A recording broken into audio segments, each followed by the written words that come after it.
6. Into the Dark. Noel Greenspan stood at the window of his office in Canal Street, reading that morning's edition of the Oldshire Gazette. The murder of Sir Frank Taylor occupied the whole of the front page, and promised to spill over onto page 2. It said that Sir Frank Taylor, 94, for some years a resident of Oldminster, had been stabbed to death with a Nazi dagger. Who could have committed such an atrocity on a man who, in his prime, had enthralled the British theatre-going public with his many roles?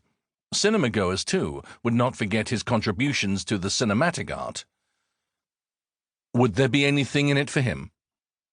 True, the murder was being investigated by Paul French and Glenn Edwards, two first-class officers who both knew him well, but private detective agencies like Greenspan and MacArthur could often delve into corners that the police couldn't reach, because they were hidebound by their own rules of engagement.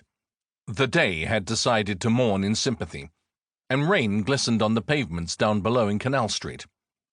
There was a word for that, for nature mourning the wretched lot of humankind. The pathetic fallacy. He threw the paper down on his desk. "Chloe!" The door opened and his business partner came into the room. As always, she was elegantly dressed in a favourite tailored dress and one of her treasured jackets from Jaeger.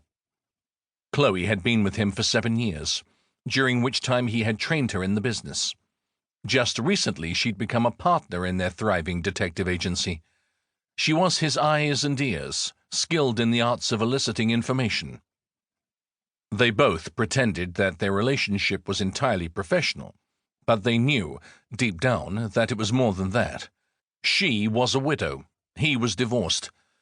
There was something very dignified about being a widow, but being divorced was a kind of failure.